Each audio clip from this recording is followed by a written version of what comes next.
Salam saudara, selamat pagi. Pagi ini kita berjumpa kembali saudara dalam perenungan kita saudara di tanggal 19 bulan 1 2025. Kiranya Tuhan terus menuntun kita saudara, setiap hari kita bergairah untuk kita berjumpa dengan Tuhan dalam firman-Nya pastinya.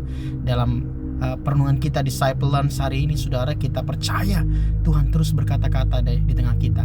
Sebelumnya kita berdoa minta tuntun Roh Kudus berkata-kata di tengah kita, biar Tuhan yang berkata di dalam hati kita saudara. Kita minta Tuhan diamkan setiap suara-suara hati kita, dan biarlah Tuhan berkata-kata di tengah kita. Sebelum kita berdoa, kita minta tuntunan Tuhan berkata di tengah kita. Kita berdoa, Bapa terima kasih satu hari lagi Tuhan percayakan napas kehidupan dalam kehidupan kami, sehingga kami boleh menikmati kebaikan Tuhan demi kebaikan Tuhan dalam kehidupan kami. Biarlah pagi ini kami mendapatkan satu rema dalam kehidupan kami, untuk kami Tuhan pegang Tuhan buat sepanjang hari ini. Di hari Minggu ini Tuhan kami rindu, Tuhan taburi kami dengan firman-Nya, Tuhan taburi kami dengan kebenaran firman Tuhan. Berkata-katalah Tuhan Roh Kudus di tengah kami, dalam nama Yesus Tuhan, haleluya, amin. Salam saudara, pagi hari ini Tuhan ingatkan satu kata dalam saat teduh saya saudara, tentang kerendahan hati saudara. Dikatakan, saya quote di sini, kerendahan hati mendahului kehormatan. Dan saya percaya biarlah Tuhan yang menguji hati kita hari-hari ini untuk tetap terus rendah hati. Ada beberapa banyak benefit yang Tuhan akan ingatkan tentang kerendahan hati ini saudara.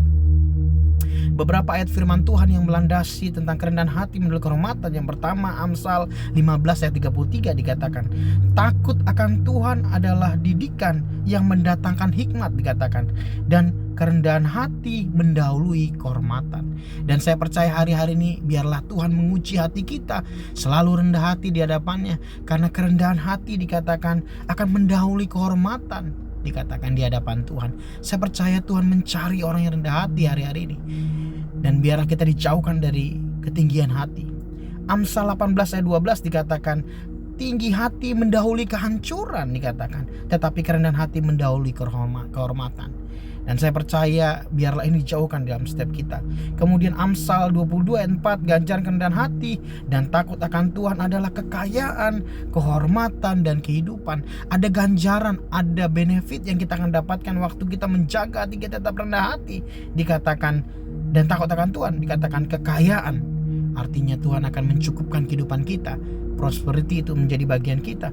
Kehormatan, kita dihargai, kita diangkat kehidupannya, kita dipandang di hadapan orang, dan kemudian kehidupan pastinya.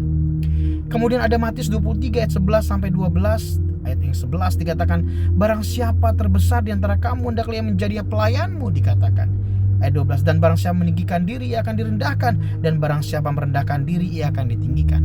Biarlah hati kita terus merendahkan diri saudara, tidak mencari take it for granted. Kita mau mencari kebanggaan kita saudara, meninggikan diri, dijauhkan dari setiap hati kita.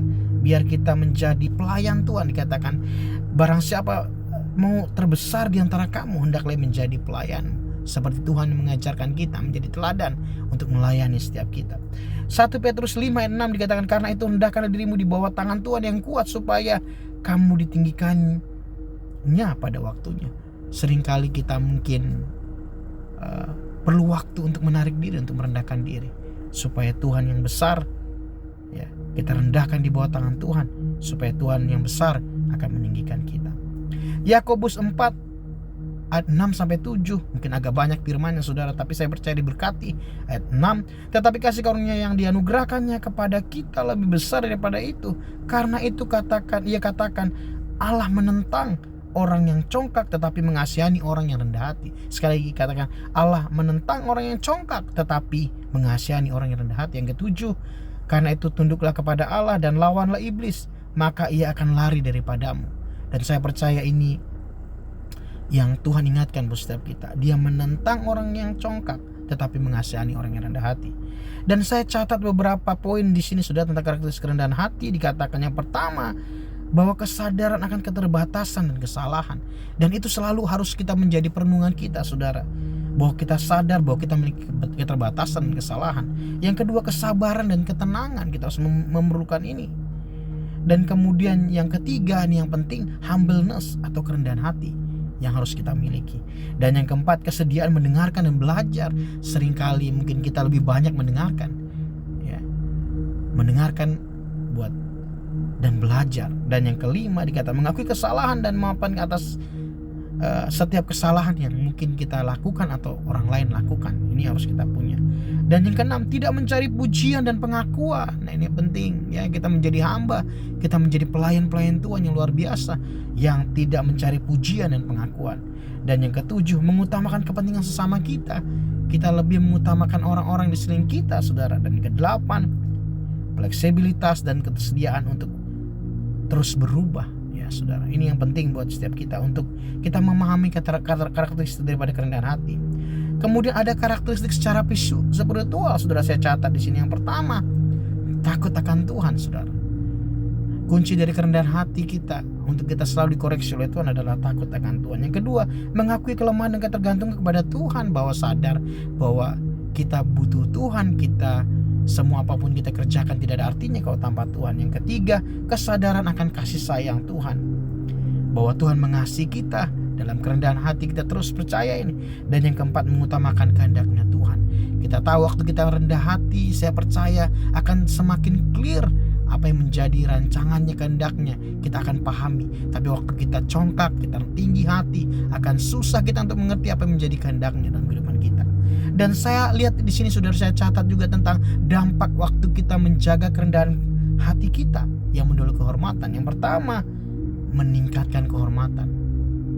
Saya percaya ini Tuhan akan bela kita, saudara, bahwa Dia bilang waktu kita rendah hati, bukan kita direndahkan, tapi dibilang kita akan dihormati, dikatakan meningkat kehormatan. Yang kedua, memperoleh kasih sayang Tuhan. Saya percaya ini waktu kita menjadi pelayan hamba Tuhan, kita merendahkan diri di hadapannya, kita memperoleh kasih sayang Tuhan. Ini yang penting. Kita menjadi dalam pemandangan Tuhan, kita dikasihi dia, saudara. Dan yang ketiga, membangun hubungan yang sehat. Saya percaya ini dampaknya waktu kita rendah hati, kita menjadi wise, kita menjadi orang yang disukai, ya. Kita menjadi orang yang akan dicari, saudara, untuk kita diajak untuk berkomunikasi, mungkin diajak untuk kita bersekutu, ya. Karena kita menjadi orang yang menjaga hubungan yang sehat. Kemudian yang keempat, menghindari konflik. Saya percaya waktu kita rendah hati, saya percaya untuk dikatakan mungkin kita mengalah satu langkah untuk memenangkan hati orang. Saudara, ini penting, menghindari konflik.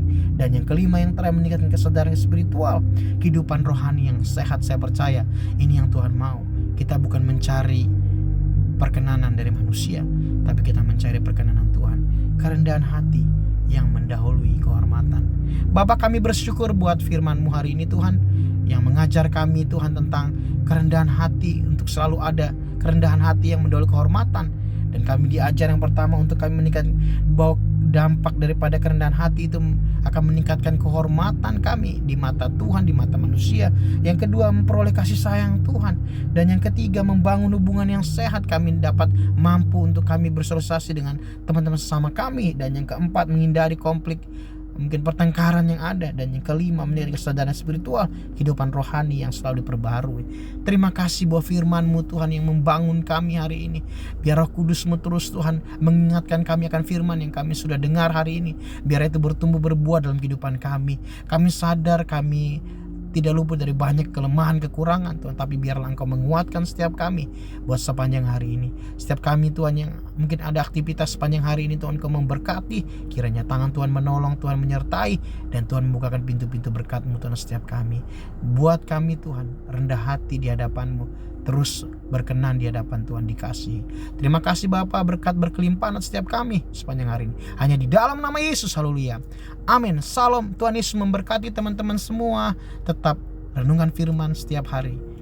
God bless you. Haleluya. Amin. Amin. Amin.